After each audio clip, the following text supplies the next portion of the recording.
안녕하세요. 장동원 미래스탁의 박시장입니다. 10월 25일 금요일 증시 마감 시장에 대해서 말씀을 드리겠습니다.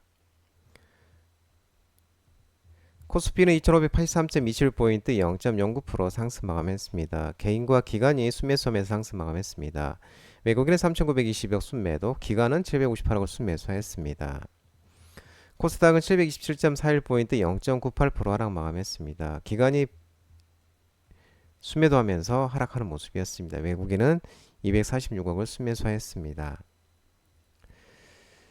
외국인의 삼성전자 매도세가 33거래일 연속 이어지고 있고, 또 미국의 대선의 불확실성과 일본은행 BOJ의 통화정책 회의, 고용, ISM 제조업 등 주요 일정을 대기하는 가운데 뚜렷한 주도주 업종이 존재하기보단 호실적 발표와 호재 발생 모멘텀에 집중하는 모습이 지속되고 있습니다.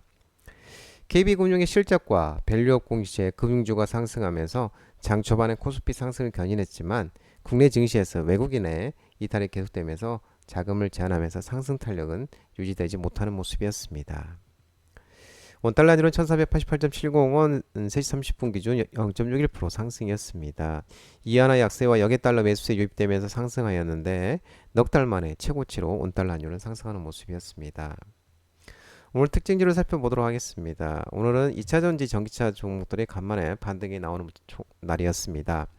테슬라가 21.92%로 급등하면서 3분기 실적 호조에 테슬라가 급등하면서 KNX, DIT, 롯데에너지 머티리얼즈, 파워로직스, LNF, 금양, 명신산업, 덕양산업 등 2차전지 전기차 리튬 관련 종목들이 반등이 나왔고 칩셋미디어, i3 시스템, 엣지파운드리, 넥스트칩, 현대오토에버 등 자율주행차 관련 종목도 반등이 나왔습니다. 또한 삼화전기, 아머그린텍, 캐리 등 ESS 에너지 저장 장치 관련 종목들도 상승하는 모습이었습니다.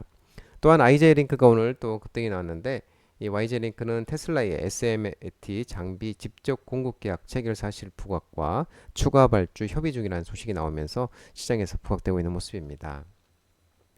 지난밤 뉴욕 증시는 테슬라가 시장 예상치를 크게 상회하는 순이익을 발표하면서 양호한 실적을 발표하면서 21.92%로 급등을 했습니다. 지난 23일 날 장 마감 후에 3분기 매출 251억 8,200만 달러, EPS 주당 순이익은 0.72달러를 기록했다고 발표했습니다. 평균 예상치가 매출은 253억 7천만 달러, 주당 순이익 EPS는 0.58달러와 비교하면 매출은 예상치를 하였지만 EPS 순이익이 예상치를 크게 웃돌았습니다. 또한 지난 4분기까지 4개 분기 연속으로 감소를 이어가던 영업이익도 1년 전보다는 54% 늘어나면서 27억 1,700만 달러 기록을 했고 영업이익률은 10.8%로 작년 동기 7.6%보다 3.2%포인트 높아졌습니다. 구체적으로 자동차 부문 매출은 전년 동기 1,196억 3천만 달러에서 2% 증가한 200억 달러를 기록을 했고 테슬라의 미래 먹거리로 떠오르고 있는 ESS 전력 저장 장치 매출도 52% 늘어나면서 23억 8천만 달러까지 급증했습니다. 소프트웨어 등 서비스 및 기타 수익은 29% 증가하면서 27억 9천만 달러를 기록하는 모습이었습니다.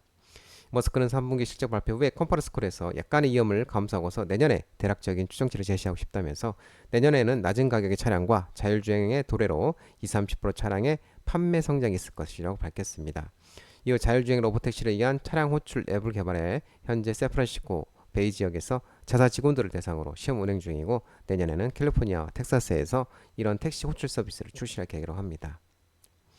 이에 올가에서는 테슬라 이런 실적 발표 내용이 당분간 주가를 밀어 올릴 것으로 전망하고 있고 투자회사 디버터도 실적 발표에 무언가를 원했던 투자자들이 예상보다 나은 이익과 인도량 증가에 대한 전망치를 얻었다며 장기 투자자들이 황금당을 얻은 것이라고 밝히는 모습이었습니다. 파이터 샌들러는 거의 모든 면에서 예상외로 좋은 분기였고 특히 내년 전망과 관련해서 더 많은 정보를 공개했다며 머스크의 전망이 낙관적이라 하더라도 기존의 예상치였던 8%보다는 더 상승 여지가 있다고 설명하고 있는 모습입니다. 한편 산자부에서는 미국 재무부가 24일 현지 시간으로 IRA 인플레이션 감축법 첨단 제조 생산 세액 공제 최종 가이던스를 발표한 것으로 전해지고 있는데 최종 가이던스는 잠정 가이던스에 비해 배터리에 대한 혜택이 늘어났고 산업부는 배터리 기업들의 모듈 세액 공제 요건 충족이 다소 쉬워져 세액 공제 대상이 확대될 것으로 전망하고 있는 모습입니다. 또한 배터리 소재와 전극 활물질과 핵심 광물도 혜택이 중복되지 않는 한 직접, 간접 제로비, 원자재 추출 비용 등이 생산 비용에 포함돼서 국내 배터리 소재 기업의 혜택이 늘어날 것으로 전망되고 있는 모습입니다. 반도체 관련 종목들에 또 오늘 또 반등이 있었습니다. SK하이닉스가 테슬라의 최대 1.9매 ESSD를 공급한다는 추진 소식이 나오면서 SK하이닉스, 에직랜드, TI, 테크윙, 미래산업, 고영, ST, SFA 등 일부 반도체 종목들이 상승을 했습니다. SK하이닉스가 미국 전기차 테슬라의 최대 1조 규모의 기업용 솔리드 스트레이트 드라이브 ESSD 공급을 논의 중인 것으로 알려지고 있는데요. ESSD는 AI 서버에 들어가는 대용량 저장 장치인데 AI 서비스 고도화에 반드시 필요한 데이터 저장 부품이고 테슬라는 최근 SK하이닉스의 대규모 ESSD 장기 공급을 요청을 했다고 전해지고 있는 모습입니다. 1, 2년 전만 해도 서버용 저장 장치로 하드디스크 드라이브를 주로 활용했지만 대규모 데이터를 빨리 처리하는 AI 시대를 맞아 ESSD가 빠르게 대체되고 있고 SK하이닉스는 자회사 솔리다임을 통해 업계 최대 용량의 60TB ESSD를 개발해서 여러 빅테크에 공급하고 있는데 테슬라도 물량을 달라고 요청한 것으로 전해지고 있습니다. 한편 SK하이닉스는 전일 2024년 3분기 호실적 발표를 했었습니다.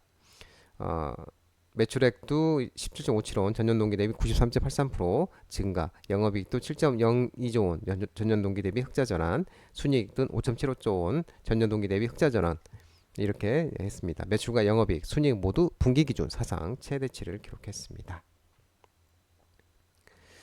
또 지난밤 뉴욕 시장에서 테슬라가 급등하면서 혼조 우세에 마감했는데 필라델피아 반도체 지수도 상승한 것도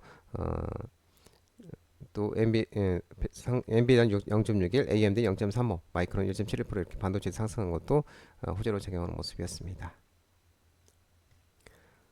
CLXL 컴퓨터 익스프레스 링크 관련 종목들도 반등이 있었는데요. CLXL 시장이 차세대 AI 솔루션 기대감 소식에 TLB, 파두, 국순당, SK하이닉스 등 CLXL 컴퓨터 익스프레스 링크 관련 종목도 반등이 있었습니다. 엔비디아를 중심으로 AI 산업이 가파르게 성장하면서 고대역폭 메모리의 반도체, HBM의 반도체 시장의 대세를 잡고 있는데 업계에서는 HBM 이어서 CXL 컴퓨터 익스프레스 링크 시장이 차세대 AI 솔루션이 될 가능성이 클 것으로 전망되고 있습니다. 미 IT 배치를 통해 톰스 하드웨어 등을 이용해서 삼성전자와 SK하이닉스가 중국 메모리 반도체 생산량 증가에 대응하기에 고부가 제품인 HBM4와 CXL에 집중하고 있다는 분석이 제기되고 있는 모습입니다. 삼성전자는 2021년 5월 업계 최초로 CXL 기반 DRAM 제품을 개발을 시작해서 업계 최고 용량 512기가짜리 CMMD 개발, 업계 최초로 CMMD 2.0 개발에 성공했고 올해 2분기 CXL 2.0을 지원하는 256기가짜리 256기가 CMMD도 제품을 출시했고 주요 고객사들과 검증을 진행하고 있습니다. SK하이닉스도 HBM에 이어서 CLX에서도 AI 반도체 기술 우위를 이어가겠다는 계획으로 올해 8월 CXL 2.0 메모를 소개했고 현재 주요 고객사와 시스템 연동을 체크하는 이네이블링을 진행하고 있고 인증 작업을 진행하고 있고 조만간 양산에 돌입할 계획이라고 전망하고 있는 모습입니다. 은행 관련 종목들이 오늘 반등이 강했습니다. KB금융이 3분기 실적 호조와 주주 환원 정책을 발표하면서 KB금융, 하나금융지주, JB금융지주, BNK금융지주, 신한지주, 우리금융지주 등 은행 관련 종목들의 흐름이 좋았습니다. 신한투자증권은 KB금융에 대해서 3분기 지배주주 순이익이 1.61조 원으로 당사 추정치와 컨센서스를 각각 3.2%, 6.6% 상회했다고 밝혔습니다. 대규모 일회성 이슈 부재로 경상이 체력 시원한 분기 실적을 기록했다고 언급했고 아울러 실적과 함께 기업가치 제고 계획을 공개했고 자본 비율 연계한 주주 환원 정책을 추진한다고 밝혔습니다. 연말 13% 초과 자본을 다음 연도 주주 환원 재원으로 사용하는 동시에 연중 13.5% 초과 자본도 주주 환원에 환용할 계획이라고 설명하는 모습입니다. 압도적인 펀더멘털과 은행 업종 내 최고의 주주 환원 정책 시행으로 밸류에이션 프리미엄이 지속되며 목표 주가를 상향하고 최선호주로도 추천하고 있다고 밝히고 있는 모습입니다.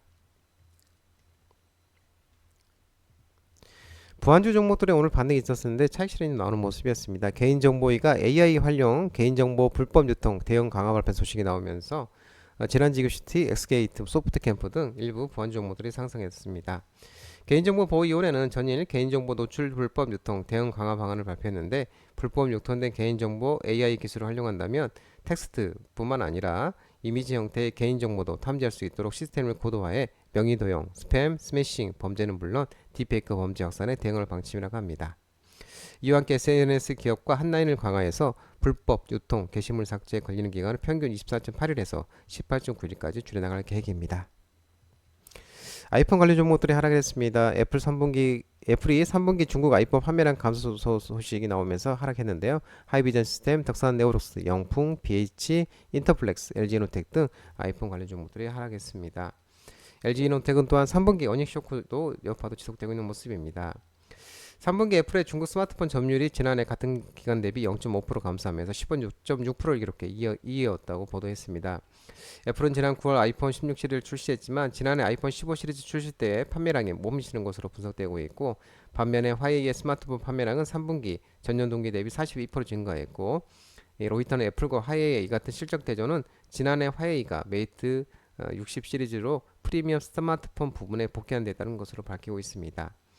아울러 미국이 대중 규제를 강화하며 미국에 대한 반발심에 따른 애국 소비가 화웨이의 프리미엄 스마트폰 구매를 늘렸다는 분석도 나왔고, 중국의 정부 기관 가운데 일부가 아이폰 사용을 제한하는 조치를 취하면서 애플 판매량에 영향을 준 것으로 분석되고 있는 모습입니다.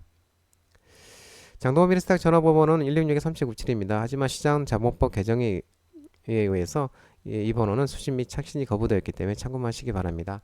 끝으로 장동훈 대표 유튜브 채널 구독과 좋아요 많이 부탁드리고요. 알림 설정도 꼭 해두시기 바랍니다. 유튜브 채널 아래 보면 공유가 있습니다. 공유, 소개 링크 많이 부탁드리고요. 유튜브 장중 라이브 불회방송 진행하고 있으니까 혼자 하기 힘드신 분들이나 도움이 필요하신 분들은 언제든지 오셔서 많은 도움 받아가시기 바랍니다. 오늘 시장도 모든 분들 고생 많으셨고요. 남은 시간 평안한 되시고 즐거운 주말 되시기 바랍니다. 감사합니다.